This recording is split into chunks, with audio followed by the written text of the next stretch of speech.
So let's catch up with child and adolescent psychologist Claire Rowe. Claire, good to share your insights again. We've talked a lot about this ban coming into place. Wednesday is D-Day. Already a lot of reports about teenagers and their parents, actually their parents colluding with them. Think they'll be able to find a way around this. I mean, that's the tech side of it, isn't it? If people want to, will they be able to find their way around it?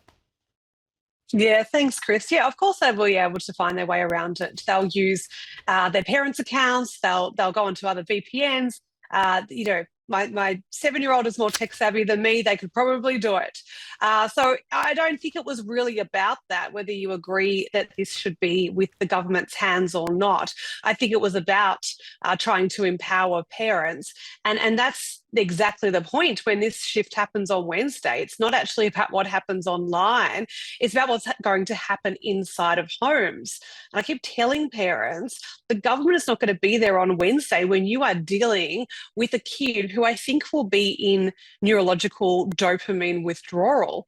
We're going to have a lot of angry, irritable kids. And when your 13-year-old, is melting down at 4 p.m. on Wednesday and Thursday and Friday, there are going to be a lot of parents, and also it doesn't go past me that it's this time of the year and parents are stressed and we're frazzled and we're pushed anyway, that parents are just going to say, here, have my account or have my phone. So maybe, I can make the argument that government legislation should not be used in this way, but here we are.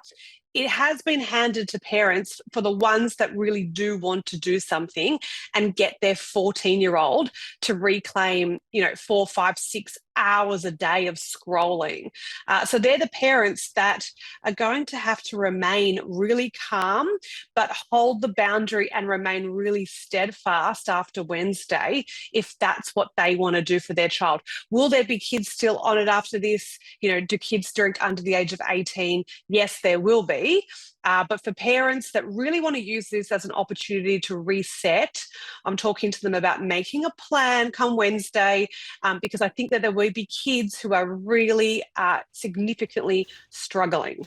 But tell me about the need to do that. It's a parent's choice, as you say, make a plan. But I just cannot believe how I see children having complete access to smartphones and social media at young ages now, 12, 13, 14. I see it all around. Of course, I'm fighting a battle with my own kids of a teenager and a teenager to keep them off it. I'm not saying it's easy. But what would you say directly to parents about how damaging this could be and how it should be a priority for them to... Let's forget about those who are going to have to tip off now. That's tough. But, if you've got 10, 11, 12-year-olds, how important is it to keep them off this stuff? Oh, it's really important. I think if you've got a kid under the age of, say, 10, 12, who doesn't have social media right now, this will go to advantage you if you don't want them on this, okay? And that's exactly the point. You'll be able to say, it's against the law. You're not getting it till you're 16. And take comfort in the fact that your kid won't be the only one whose parents draw that line, whereas previously that was the whole difficulty and frustration for parents, is that they gave over these social media apps generally when kids went to high school because they didn't want them to be excluded. Now, there'll be kids on it, but there will be a group there who aren't on it. And for me, with a parent of little kids, I am thrilled about that. I'll be able to say no. But I really feel for the parents of the 13 and 14-year-olds now who are going to try and take it off them. That's when you need to make a replacement, because there will be a huge vacuum, hours a day. And what I worry is that sinister things will take the place.